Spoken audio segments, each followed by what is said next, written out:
Hey folks, it's Marvin Cash, the host of The Articulate Fly, and we're back with another Southwest Virginia fishing report with Matt Reilly. How you doing, Matt? I'm doing great, Marvin. How are you? As always, just trying to stay out of trouble, and the dirty little secret is you're hunting Brood X, so you're really nowhere near Southwest Virginia. I am not, no. When I left a week or so ago, and it was everything was getting pretty dang low, and clear and tough, and so I'm kind of glad to have a break for a little while. And we're supposed to get some rain here in the next week, a fair amount, a couple inches it looks like. So it's definitely going to bugger up the weekend a little bit in the end of this week, but that's also kind of what I was wishing for, because I was getting tired of rowing low rivers and scraping the boat and all that kind of thing day to day. So unfortunately, things are going to be out of commission, I think, for this weekend, but we need it. Trout streams are getting real low. Smallmouth rivers, the New's in great shape. Some of the other stuff around is getting really, really low and basically unfishable, or not unfishable, but unfloatable. So that's what the weekend's looking like right now. Yeah, and so you're up in, I guess, the northern Shenandoah, right? Fishing cicadas to carp and all sorts of stuff like that, right? Yeah. And so I've heard about it. I've never fished it. I've seen videos of carp moving like 30 and 40 feet for a cicada, but why don't you tell folks a little bit about what you're seeing? Well, 30 and 40 feet's not happening right now, mainly because there are literally, I'm sitting here on the side of the water here, and probably in an area the size of a hula hoop, there's 25 bugs on the water. So they do not have to move very far, and kind of at the peak of the day, midday into the afternoon, with that many bugs on the water, you've got to, make a cast that's close enough to the fish that it's relevant to them, and they kind of take notice of them, but far enough away where you're not going to spook them. And, so it's still sort of half their idea that they find your fly, which equates to like 4 or 5 feet in front of them. And, it's been pretty good. It's kind of funny watching these guys try to eat flies, because common carp are not built to eat on the surface. So they almost have to go vertical in the water to get their sucker mouth kind of down on a bug, and you've got to give it a good couple of seconds before you set the hook for them to kind of turn their head down and really get that fly in their mouth. But man, it's a lot of fun. I'm scouting today for a couple of trips the next couple of days, and we've got, I think, 16 fish between 7 and about 23, 24 pounds on a 7 weight, and it's basically just like bug fishing for smallmouth. So it's pretty cool. Yeah, that's neat. And, I guess you're lucky, right? Because they're big bugs and they make a splat, which gives you a little bit more cushion than you would normally have fishing to carp. But, with that many naturals on the surface, you have any tricks you're using to get them to kind of pick your imitation as opposed to eating one of the real ones? Sort of. Occasionally, if you can, if the fish sort of has your bug in its peripheral vision and you just give it a little tiny wiggle, sometimes that kind of catches their attention enough without spooking them. But with that many bugs on the water, what tends to happen is, you'll have a particular branch or bush or something along the side of the water that is, a lot of bugs are falling out of, and it's sort of a feeding station sometimes for, up to 10 fish. So, they'll kind of daisy chain in and out, taking bugs and throwing around and eating one every couple of seconds. And so if you've got a bunch of fish in an area like that, you can almost just kind of wait for all their backs to be turned and then splat a bug kind of right in the middle of that feeding station.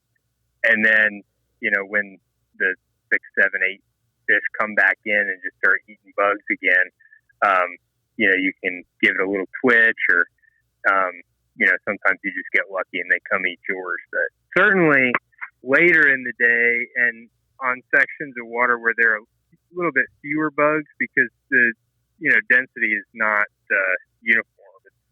It's sort of sporadic. There's areas where there's really not a whole lot of bugs, and then certainly once a lot of the bugs have been eaten up and the bugs become a little less active later in the day, the fish start to cruise around a little more, looking for bugs. They've been eating them all day. They know what they look like, but there's not as many on the water.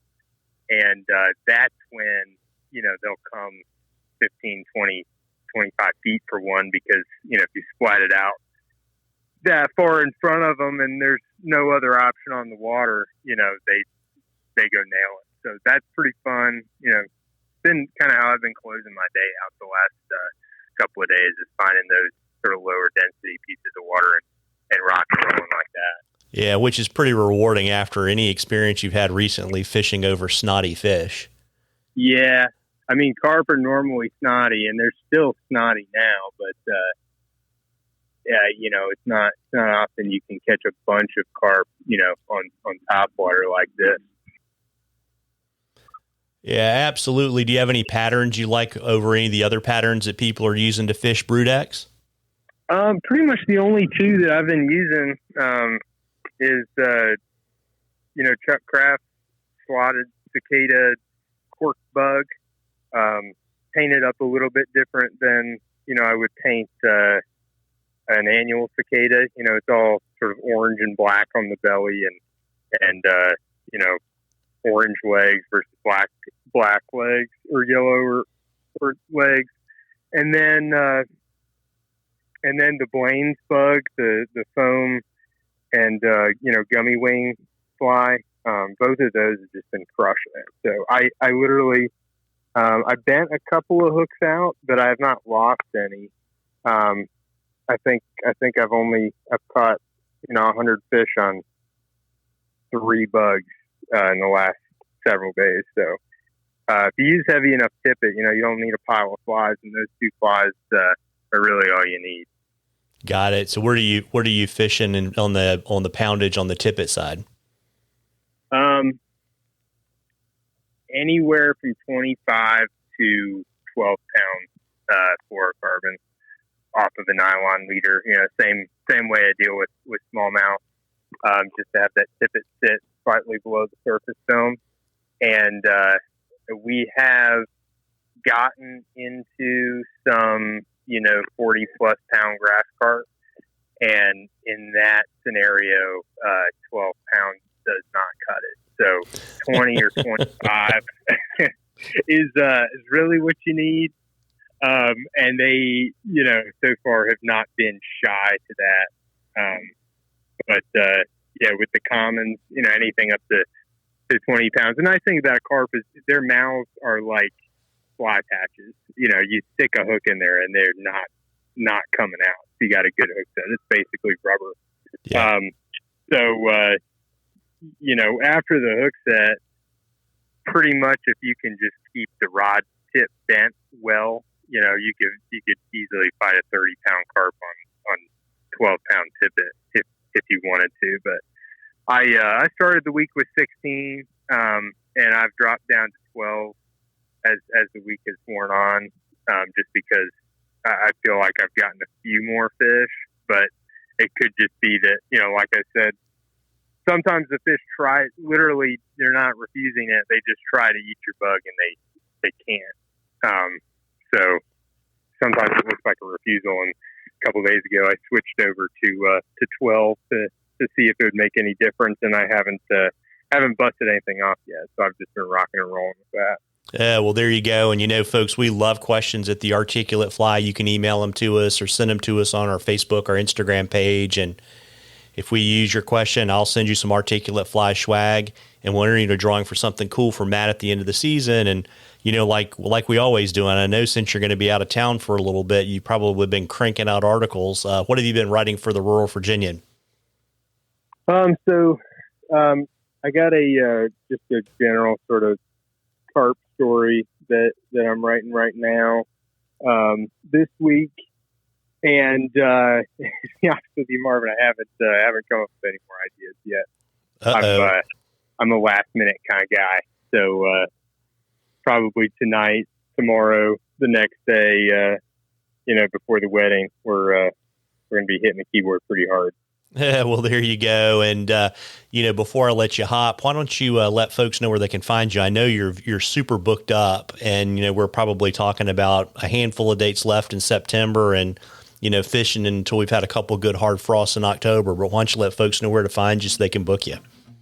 Sure. The website is MattReillyFlyFishing.com, and all my contact info is on there. So if people want to reach out, I look forward to hearing from you. Well, folks, it sounds like it's probably not going to be a great weekend to chase smallmouth bass in Southwest Virginia. But if you have a chance, you should head on up the valley and maybe chase some carp on cicadas. Tight lines, everybody. Tight lines, Matt. All right. Thanks, Marvin.